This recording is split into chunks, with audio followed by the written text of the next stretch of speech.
love this so much, man, because listen to this shit like you, Seagram, which nobody never gets fucking talked about. Like, and I'll be like this, man, like, yo, because they put me on the Seagram, shout out to Mr. Octavius, you know what I'm saying? Like, how was it working with the Bay legend, from Rapper Light? Like, just tell us any gym with Seagram, man.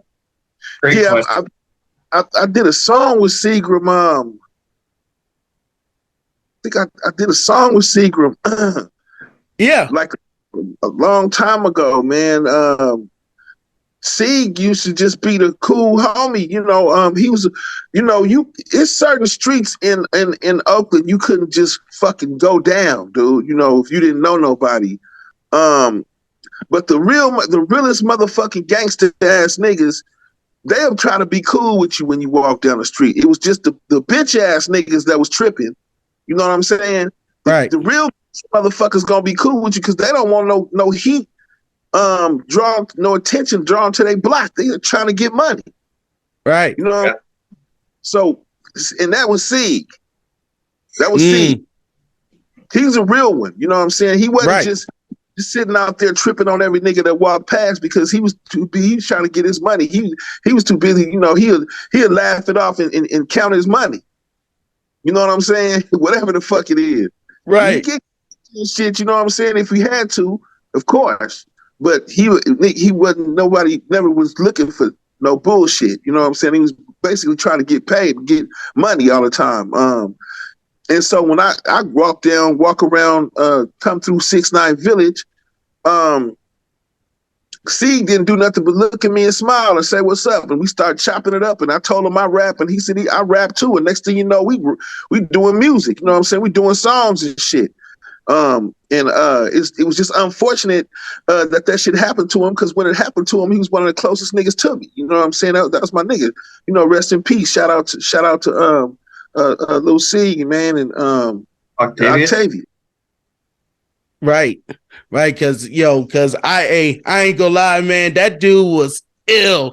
Like I'll be listening to The Town and shit like that. Like I'll be listening to him. I'm like, yo, he's cold, man. Like I can understand why like Jay Prince signed him because at the end of the day, like the dude was real hard and he was in your face, but he had a fucking real bite to him. You know what I'm saying? Like an artist supposed to have. Damn. Right. He really felt that way about with the shit that he was saying. He really felt that way about it. Right. Hey, do you have I see all the plaques and stuff. Do you have a favorite pieces of memorabilia that you've got? I got all my plaques. But I got, I keep stuff like this. Oh, like this is great. Like this thing right here. Oh, yeah, there it is. Oh, sweet. That's the homie Pac. Yeah. I keep this sitting up on my mantle. And I got the plaques, the Are You Still Down plaques. And so that's like something real cool to have. When people come over here and they see that, and I got my own triple gold plaques. Considering everything that went gold back then is platinum now, I need to call it RIAA and hit them up and get all my platinums. That's awesome. Because, man, shit, you don't know to do that when you get older, you know what I'm saying? Right. So, but, hey, it's understandable, though, for real. And speaking of Pac, though, I heard a story one time. I don't know if it's true, but you might have seen Pac drive before. Does Pac know how to drive? Because somebody told me he was like a terrible, him and DMX was kind of like the most terrible drivers ever. Yeah. Well, when I first met him, he didn't know. When I first met him, he didn't drive at all. He wasn't driving. I used to pick him up. And we really.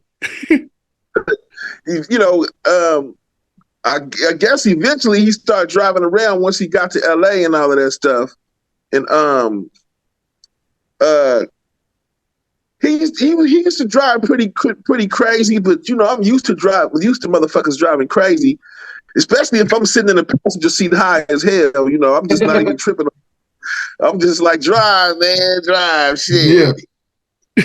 Right. Because I had heard that. I was like, man, I kind of can't see Tupac not driving, because if you look at that picture with him and Snoop Dogg when he's throwing up the West Side, and Snoop Dogg's like, oh shit, like when he's driving the car, like you seen that picture when he was over there throwing the West Side and fucking with the glasses, he decked out, Snoop Dogg's decked out, and Snoop just like, oh shit, like he already knew, like, but then I've been like, maybe because Snoop and Pac high, because you know the motherfuckers them high ass niggas just like anybody else, you know. So I think it was like that. But then when I hear that, then I was like, maybe it's a different picture. Maybe he was like, oh shit, you know what I mean? Like, you know, Snoop always, well, Snoop had just beat that murder case in the middle of the so-called West Coast East Coast war. Yeah. The murder case, and you know, he was trying to stay away from that shit. We didn't understand though until we thought about it. You know what I'm saying? Like, you should probably sit this one out, my nigga. You know what I'm saying? Like, right. Yeah, I'm sitting this one out, my nigga. You know what I'm saying? Just be the murder case. So, you that know, might be, yeah. It got a little crazy back then. You know what I'm saying? Because, you know, after Pac got shot, you know, them 5 times. After he got shot, you know, when a motherfucker gets shot, he just go belligerent on every goddamn body. Yeah. No, nigga, you did it.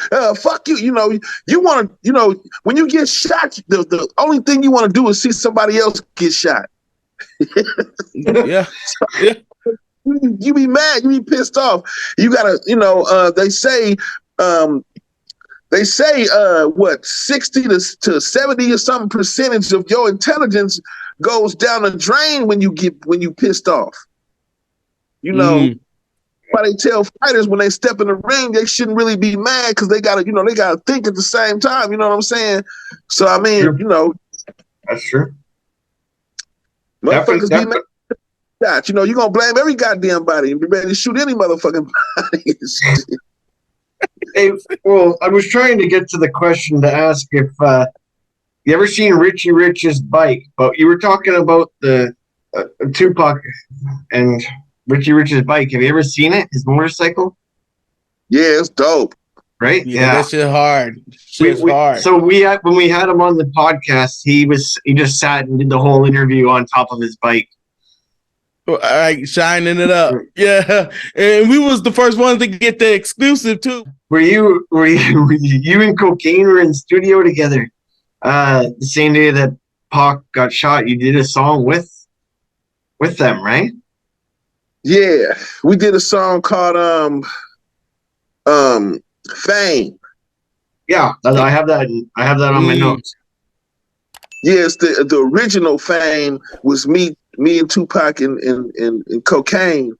And we all together and we recorded that, you know. And it was just kind of, you know, I mean, I ain't tripping on nobody, but it was just kind of fucked up that you know that we recorded the song all together and then it came out and neither me and Cocaine was on the song. It was just kind of, you know, like I wondered.